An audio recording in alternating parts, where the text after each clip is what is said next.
Pelo sinal da Santa Cruz, livrai-nos Deus nosso Senhor dos nossos inimigos. Em nome do Pai, do Filho e do Espírito Santo. Amém. Meu Senhor e meu Deus, creio firmemente que estás aqui, que me vês, que me ouves. Adoro-te com profunda reverência. Peço-te perdão dos meus pecados e graça para fazer com fruto este tempo de oração. Minha Mãe Imaculada, São José, meu Pai e Senhor, meu anjo da guarda, intercedei por mim. Estimados irmãos e irmãs, entramos no mês de junho e trazemos como proposta para o nosso ciclo de formações, já que o mês de junho nos traz tantas meditações, tantos momentos importantes, né? Celebramos a Ascensão do Senhor, vamos celebrar Pentecostes, teremos a solenidade do Santíssimo Corpo e Sangue de Cristo, Corpus Christi, teremos a solenidade do Sagrado Coração de Jesus. Nós então optamos por, neste mês, abordarmos, termos como tema central da nossa formação o sacramento da Eucaristia. Teremos como base das nossas formações, das nossas meditações, o Catecismo da Igreja Católica, a doutrina, a base da nossa doutrina. E queremos, portanto, ajudá-los a compreender melhor, a aprofundar um pouquinho mais sobre a riqueza da doutrina e da fé da Igreja em relação a este tão augusto, esse tão grande sacramento que é o de Jesus Eucarístico. Então nós vamos tomar como base, como já mencionado, o Catecismo da Igreja Católica, nomeadamente a partir do número 1322, para aqueles que assim desejarem acompanhar, neste estudo. E logo então, no início, nesse primeiro número, no 1322, nos diz o Catecismo: a Santa Eucaristia conclui a iniciação cristã. Os que foram elevados à dignidade do sacerdócio régio pelo batismo e configurados mais profundamente a Cristo pela confirmação, estes, por meio da Eucaristia, participam com toda a comunidade do próprio sacrifício do Senhor. Então, antes de entrarmos propriamente falando no sacramento da Eucaristia, eu gostaria aqui de ponderar alguns temas, alguns pontos introdutórios. O primeiro deles, aquilo que é básico e todos nós, eu creio, temos conhecimento, que os sacramentos da Igreja, eles são 7 sacramentos. E a doutrina da Igreja compreende estes 7 sacramentos em pequenos grupos. São 3 grupos, diríamos assim. Primeiro, nós temos os chamados sacramentos da iniciação cristã, ou seja, a Eucaristia, a confirmação ao Crisma e o batismo. Temos os sacramentos de serviço, que são o sacramento da ordem e o sacramento do matrimônio. E temos os sacramentos de cura, que são a confissão ou também a unção dos enfermos. Então são estes os 3 grupos, a iniciação, os de serviço e os de cura. E a Eucaristia, como já menciona o Catecismo da Igreja Católica, ele está dentro destes chamados sacramentos da iniciação cristã. Então este é um primeiro ponto introdutório. Um segundo ponto introdutório que é importante compreendermos é o que significa, na verdade, a palavra sacramento. Nós toda hora falamos para cá e para lá, sacramento, sacramento, sacramento, mas será que nós compreendemos de um modo um pouco mais profundo o que significa esta palavra sacramento? Então vamos lá. A palavra sacramento vem do latim sacramentum, e diríamos assim, a sua semântica, o seu sentido mais direto significa sinal. Sacramento é sinal. Esta palavra sacramento, ou seja, sinal, aplicado a isto que Cristo nos deixa na igreja, como o batismo, como a Eucaristia, como a penitência, como a unção dos enfermos, o matrimônio, a ordem ou a confirmação, ele leva, não é, a uma compreensão de que aquilo que nós vemos retrata uma realidade espiritual que nós não vemos. Parece que complica um pouco mais ao invés de explicar, mas vamos tentar aqui detalhar um pouco melhor isso. Então é o seguinte, olha, nós seres humanos carecemos, não é, de sinais, né? Nós precisamos de coisas que nos falem sobre aquilo que está sendo passado para nós, né? Então nós precisamos de algo que possa ser visto, de algo que possa ser ouvido, ou que nós possamos tocar, ou sentir o paladar, ou sentir o olfato, ou seja, nós precisamos que as coisas estejam ao alcance dos nossos sentidos, não é? Então, para que a gente possa melhor compreender aquilo.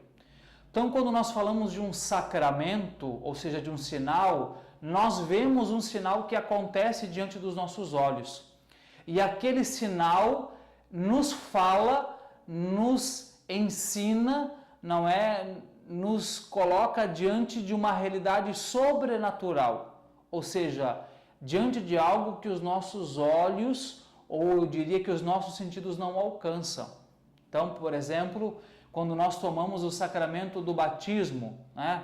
Num certo momento, e é a forma, é o centro do sacramento do batismo, o ministro, né? O padre, o diácono, ele derrama a água sobre a cabeça daquele que irá ser batizado, dizendo: fulano, eu te batizo em nome do Pai, do Filho e do Espírito Santo. O que é que nós vemos? Nós vemos alguém derramando água na cabeça de uma pessoa e nada além disso. Mas estes sinais, o de derramar a água na cabeça, lembrando que a água, por exemplo, é para nós sempre a lembrança da purificação, da limpeza. Este sinal, por exemplo, de derramar a água na cabeça, fala de algo interior que acontece na alma. Por quê? Porque o batismo, ele apaga o pecado original, a mancha do pecado original daquela alma, daquele sujeito que está sendo batizado. Não é? E quando também o ministro diz: eu te batizo em nome do Pai, do Filho e do Espírito Santo, nós não vemos nada diferente, mas naquele momento aquela pessoa é tornada filha de Deus e membro da igreja. Então, este sinal visível, né, a fórmula, a oração que o sacerdote ou o diácono usa e o derramar água na cabeça são sacramentos, são sinais visíveis de uma graça invisível. E isso então se aplica a todos os sacramentos, inclusive a este que é o nosso tema central, ou seja, a Eucaristia. Por isso, e nós vamos ver isso ao decorrer das nossas formações, nós continuamos vendo um pedaço de pão, nós continuamos sentindo o gosto de pão, nós continuamos vendo um pouco de vinho, nós continuamos sentindo o gosto de vinho, mas o que está ali não é mais um pedaço de pão, não é mais um pouquinho de vinho, mas sim o corpo e o sangue de nosso Senhor Jesus Cristo. Então, eu quis colocar estes pontos introdutórios para que a nossa caminhada, não é, ao decorrer, né, desses ensinamentos, a doutrina em relação à Eucaristia, sejam mais proveitosos. O Catecismo da Igreja Católica então segue dizendo: na última ceia, na noite em que foi entregue, nosso Salvador instituiu o sacrifício eucarístico de seu corpo e sangue. Por ele, perpetua pelos séculos, até que volte o sacrifício da cruz, confiado destarte à Igreja, sua dileta esposa, o memorial de sua morte e ressurreição, sacramento da piedade, sinal da unidade, vínculo da caridade, banquete pascal, em que Cristo é recebido como alimento, o Espírito é cumulado de graça e nos é dado o penhor da glória futura. Então nós vemos aqui como o catecismo, ele consegue nessa introdução condensar vários pontos, vários princípios que integram a realidade da Eucaristia. Então, primeira coisa, aquilo que nós todos já temos um bom conhecimento, né, já temos clareza de que a Eucaristia ela foi instituída na última ceia, naquele derradeiro momento de Jesus com os seus discípulos, não é?